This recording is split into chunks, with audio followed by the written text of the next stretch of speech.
আসলে বাড়িতে বসে বসে অনেক দিন ধরে বোর হচ্ছিলাম, সেজন্যই ভাবলাম কোথায় একটা যাব, বাট ডিসিশনই নিতে পারছিলাম না যে কোথায় যাব। আর এখন তো দূরে কোথাও যাওয়া যাবে না, সেজন্যই শুনলাম যে ইলামবাজারে একটা হিডেন প্লেস আছে নাকি, জায়গাটাও খুব সুন্দর। সেজন্যই সেই আর কি ঝটপট প্ল্যান করে নিলাম যে আমরা কয়েকজন মিলেই যাব। সেজন্য ভাই, আমি আরও দুটো ছোট ভাই, আমরা এখন যাচ্ছি নীলেগড় ঝর্ণা।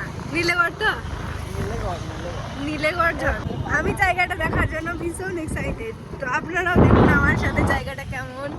আর ভিডিওটা দেখে তোমরাও কিন্তু কমেন্টে জানিও যে তোমরা কতবার ওই জায়গাটাতে গেছো। আর অনেকেই হয়তো জানো যে আমি ঘুরতে ভীষণ ভালোবাসি, তো তোমরা কারা ভালোবাসো অবশ্যই কমেন্টে জানিও।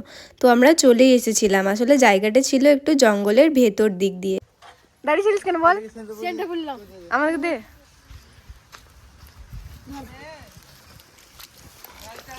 গাড়িগুলো দেখে বুঝতেই পারছেন পর্যটকের ভিড় অনেক, জায়গাটাও হয়তো অনেকটা সুন্দরই হবে। এবার জায়গাটা দেখতে দেখা যাক জায়গাটা কেমন হয়।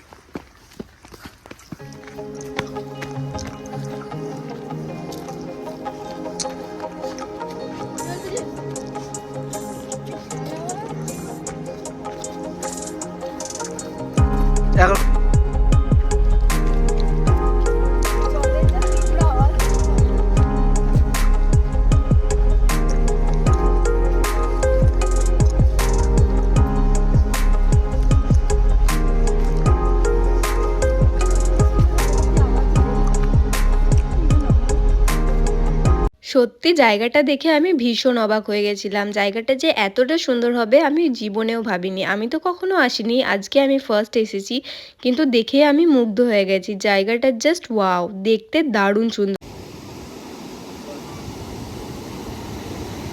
জলের যে আওয়াজটা সেটা ভীষণ সুন্দরও ছিল, আবার ভয়ঙ্করও ছিল। আমার ফার্স্টে খুবই ভয় লাগছে। জায়গাটা দেখে মনে হচ্ছে যে আগে কেন আসেনি। সত্যি জায়গাটা এতটা সুন্দর বলার বাইরে, আর জলেরও আওয়াজটা খুবই সুন্দর। এবার এখান থেকে আমরা বেরিয়ে যাচ্ছি।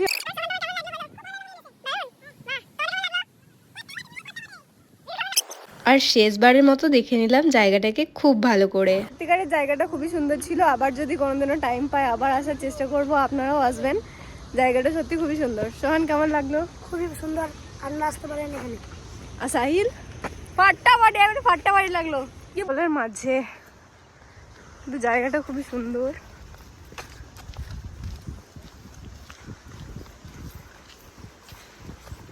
আজকের ব্লগটা এতটাই ছিল, তো বাই। আবার দেখা হচ্ছে নেক্সট ব্লগে।